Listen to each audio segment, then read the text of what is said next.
Assalamualaikum warahmatullahi wabarakatuh.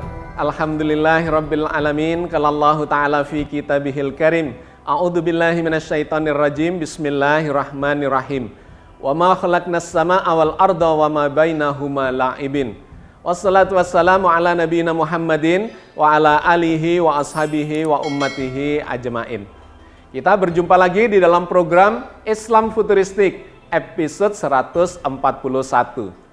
Kita masih akan melanjutkan kajian kita terkait dengan fenomena alam, mengambil pelajaran hikmah-hikmah, dorongan dan motivasi dari dalam Al-Quran Al-Karim terkait dengan berbagai macam fenomena alam di mana manusia bisa memanfaatkannya untuk kesejahteraan kehidupannya. Di episode yang lalu kita telah membahas tentang manfaat air yang digambarkan oleh Al-Quran sangat banyak memiliki manfaat itu. Dan di episode yang lalu kita telah membahas air sebagai sumber energi hidrogen. Itu adalah sumber yang sangat berlimpah meskipun penelitiannya belum final. Tetapi sangat dimungkinkan ke masa depan air itu akan bisa dimanfaatkan sebagai sumber yang tidak terbatas, yang sangat berlimpah di planet bumi ini untuk menjadi bahan bakar. Nah sahabat sekalian, detailnya silahkan dilihat, disimak kembali di episode yang lalu. Hari ini kita masih akan melanjutkan terkait dengan masalah air itu, yang menjadi trending topik selama beberapa dekade yang terakhir ini dan sampai hari ini masih memunculkan krisis air bersih di seluruh muka bumi ini.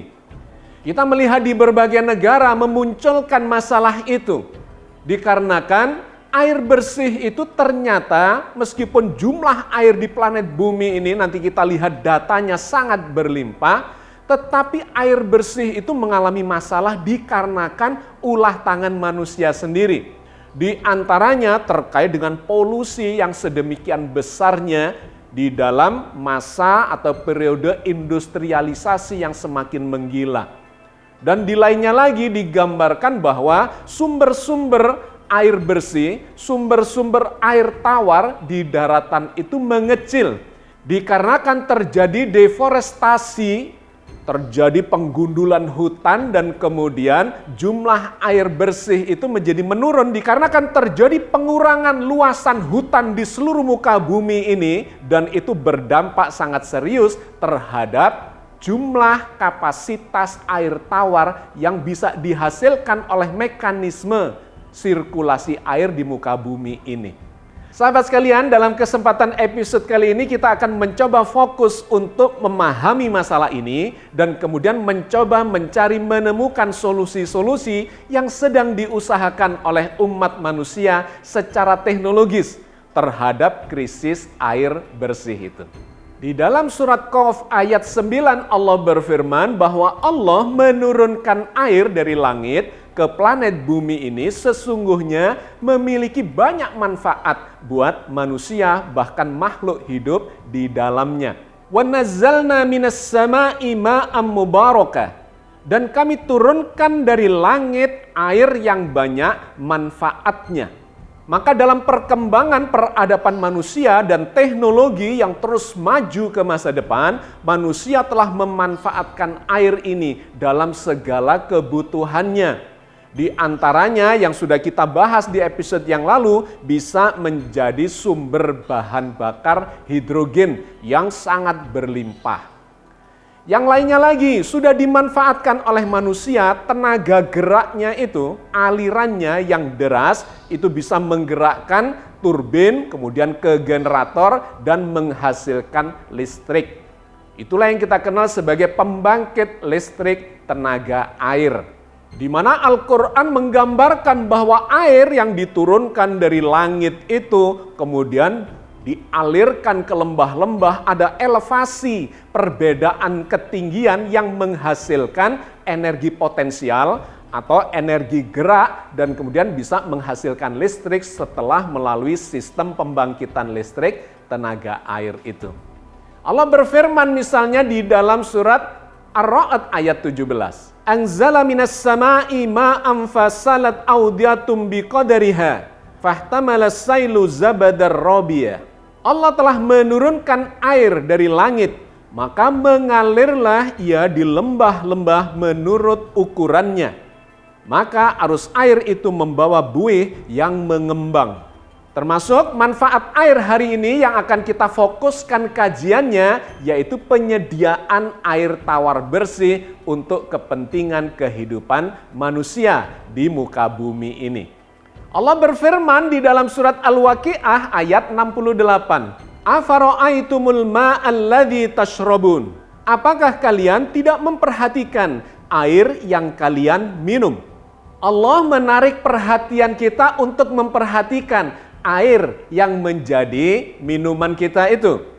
Artinya itu terkait dengan kualitas air yang kita minum itu harus layak untuk menjadi bagian dari sumber kehidupan kita. Dan yang kedua, tentu saja jumlah ketersediaannya. Dikarenakan kita melihat di berbagai permukaan bumi, itu terdapat wilayah-wilayah yang tandus, yang kekurangan air itu. Bukan cuma air bersih, bahkan air secara keseluruhan juga mengalami kekurangan. Apalagi jumlah air bersihnya yang dibutuhkan untuk kepentingan kehidupan manusia. Kalau kita perhatikan siklus air, siklus hidrologi di planet bumi ini sesungguhnya sangat menakjubkan. Jumlah air itu berlimpah, tetapi 97%-nya itu tidak bisa kita jadikan sebagai kebutuhan air minum, dikarenakan itu adalah berupa air laut, air yang asin yang salinitasnya sangat tinggi. Ternyata hanya 3% saja yang bisa kita jadikan sebagai sumber untuk air minum atau air bersih itu. Allah menggambarkan di dalam Al-Quran berbagai ayat terkait dengan proses hidrologi itu, di mana Allah menguapkan air yang ada di permukaan bumi, kemudian menjadi awan dan kemudian diturunkan kembali menjadi hujan, sehingga memunculkan air tawar itu di daratan dalam bentuk mata air.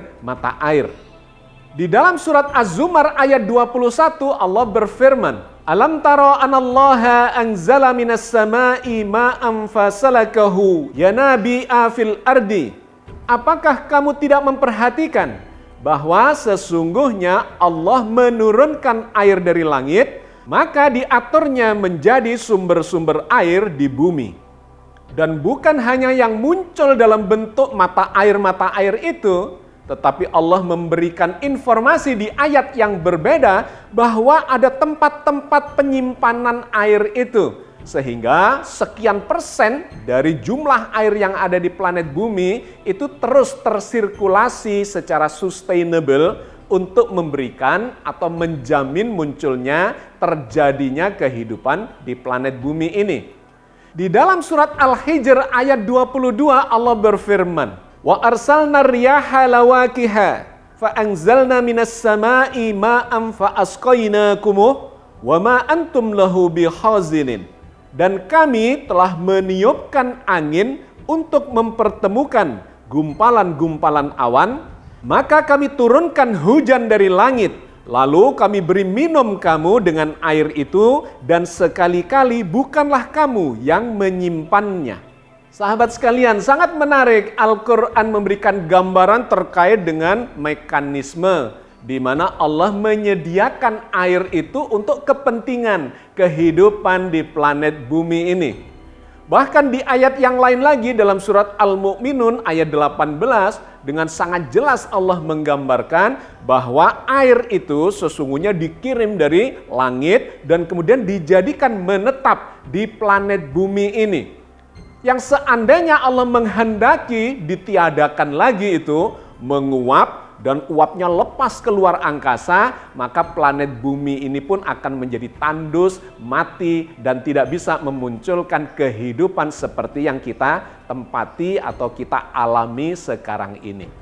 Di dalam surat Al-Mu'minun ayat 18 Allah berfirman terkait dengan hal itu. Wa anzalna minas sama'i ma'an biqadarin fa'askannahu fil ardi wa inna ala dhahabim bihi laqadirun.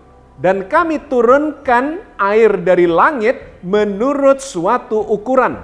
Lalu kami jadikan air itu menetap di bumi. Dan sesungguhnya kami benar-benar berkuasa untuk menghilangkannya. Sahabat sekalian, sangat menarik. Al-Quran itu memberikan informasi, memotivasi kita untuk memahami dan kemudian memanfaatkan secara teknologis, tetapi juga sekaligus mendorong kita untuk membangun ketauhidan. Kesadaran bahwa Allah itu Maha Pemurah, Maha Pengasih, penyayang kepada kita semua, memunculkan mekanisme yang sustainable untuk menjadikan kehidupan di muka bumi ini bisa berjalan secara terus-menerus sampai hari ini, bahkan ke masa depan sampai saat dihancurkannya atau dilenyapkannya drama kehidupan ini. Sehingga di ayat lain lagi Allah memancing kembali perhatian kita. Apa jadinya kalau air yang menjadi kebutuhan pokok kita, kebutuhan kehidupan di planet bumi ini kemudian hilang? Katakanlah sumber mata airnya mulai mengering dan itu mulai dirasakan oleh umat manusia di muka bumi dikarenakan kesalahan manajemen planet bumi ini sendiri. Allah berfirman di dalam surat Mulk ayat 30. Qul ara'aitum in asbaha ma'ukum ghauran faman ya'tikum bima'im ma'in. Katakanlah, terangkanlah kepadaku, jika sumber air kamu menjadi kering, maka siapakah yang akan mendatangkan air yang mengalir bagimu? Sahabat sekalian, sangat menarik Al-Quran memberikan informasi dan motivasi kepada kita semua untuk memahami fenomena tentang air ini. Data-data ilmiah memunculkan angka-angka yang menarik. Bahwa jumlah air yang ada di planet bumi ini kurang lebih sekitar 1,4 miliar kilometer kubik. 97% itu berupa air laut memiliki salinitas atau kadar garam yang sangat tinggi yang tidak bisa dikonsumsi oleh manusia bahkan oleh makhluk hidup lainnya. Hanya 3% saja air di planet bumi ini yang berupa air tawar. Itu pun di dalam berbagai macam bentukan penyimpanannya. Sebagian besarnya adalah dalam bentuk es di kutub utara, di kutub selatan, dalam bentuk salju, gletser, dan sebagainya. Itu menempati kurang lebih 2%. 0,62% berupa air tanah, baik ada yang dalam bentuk resapan atau kelembaban tanah maupun aquifer, yaitu semacam sungai di bawah tanah. Kemudian 0,009% itu berada di danau air tawar dan 0,0001% itu berupa aliran sungai. Dan kemudian yang menarik, ada air tawar yang tersimpan di dalam atmosfer atau di dalam udara berupa kelembaban, yaitu sebesar 0,001%. Selebihnya tersimpan di dalam tubuh makhluk hidup. Di dalam tubuh manusia misalnya, tubuh kita ini tersusun dari 70% air.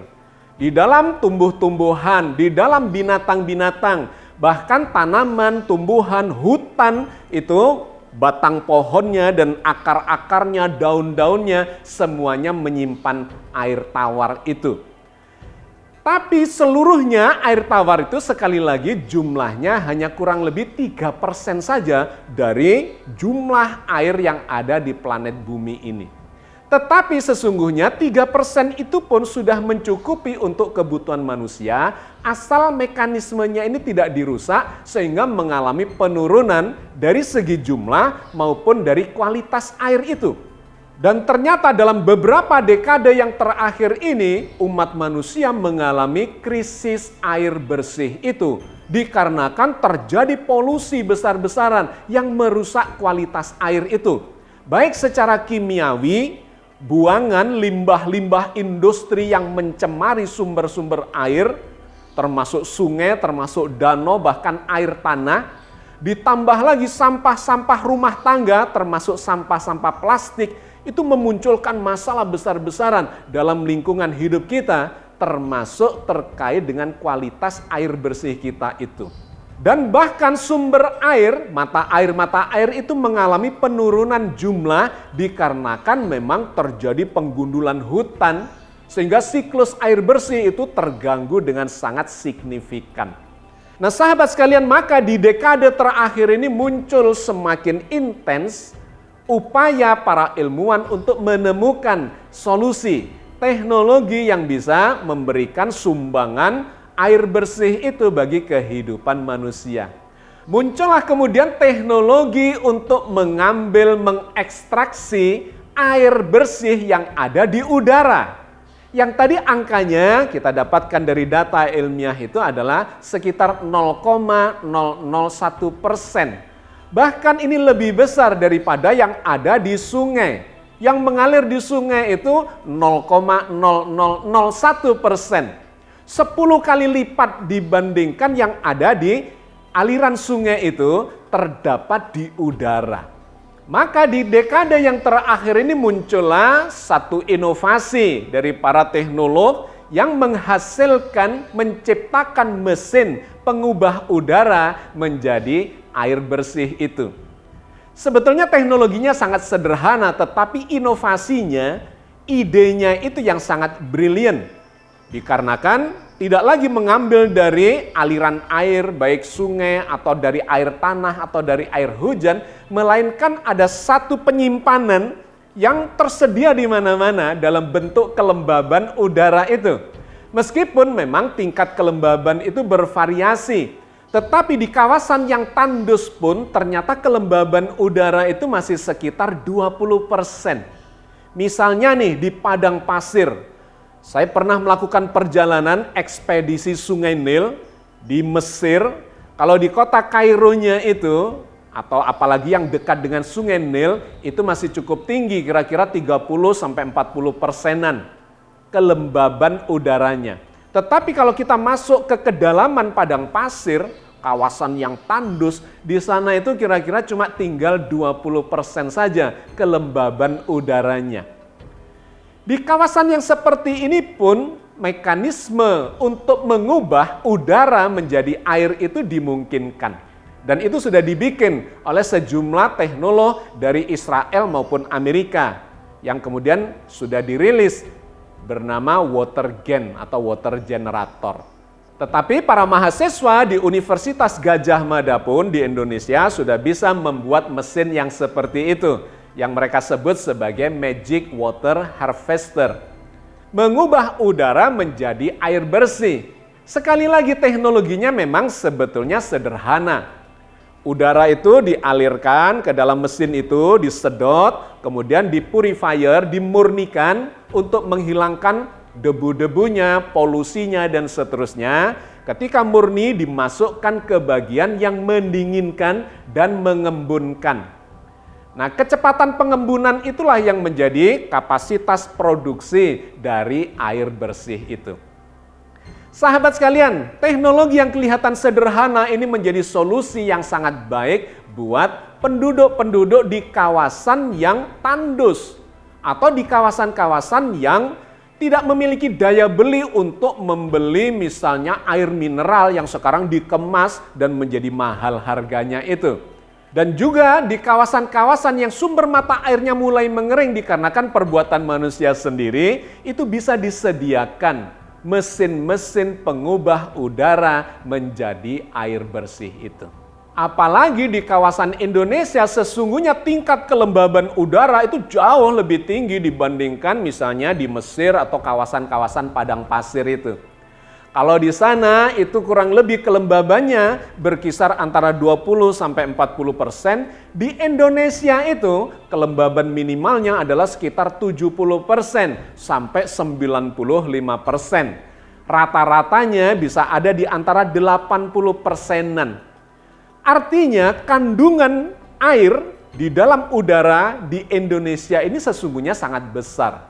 Sehingga kalau kemudian desa-desa yang tertinggal atau desa-desa yang mengalami kekeringan, mengalami masalah air bersih, itu diberikan mesin pengubah udara menjadi air bersih itu tentu saja sangat bermanfaat buat penduduk desa yang sedang mengalami masalah air bersih itu.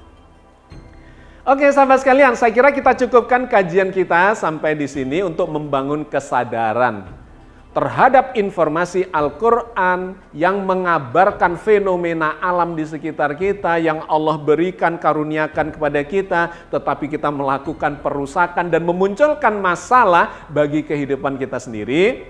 Kita diberi akal oleh Allah untuk mencari solusi-solusi itu. Sambil terus diingatkan, jangan membuat kerusakan di muka bumi yang memunculkan masalah. Dan sekaligus kita diajari untuk mencari solusi-solusi atas berbagai masalah itu. Maka ketika kita memaksimumkan potensi akal kecerdasan, keilmuan, penelitian, pengamatan, dan seluruh potensi yang diberikan Allah pada kita itu, maka insya Allah kita tetap akan bisa survive untuk mengelola bumi ini di dalam keseimbangannya. Mudah-mudahan Allah senantiasa membimbing kita di atas jalan yang diridhoinya. Amin ya rabbal alamin. Assalamualaikum warahmatullahi wabarakatuh.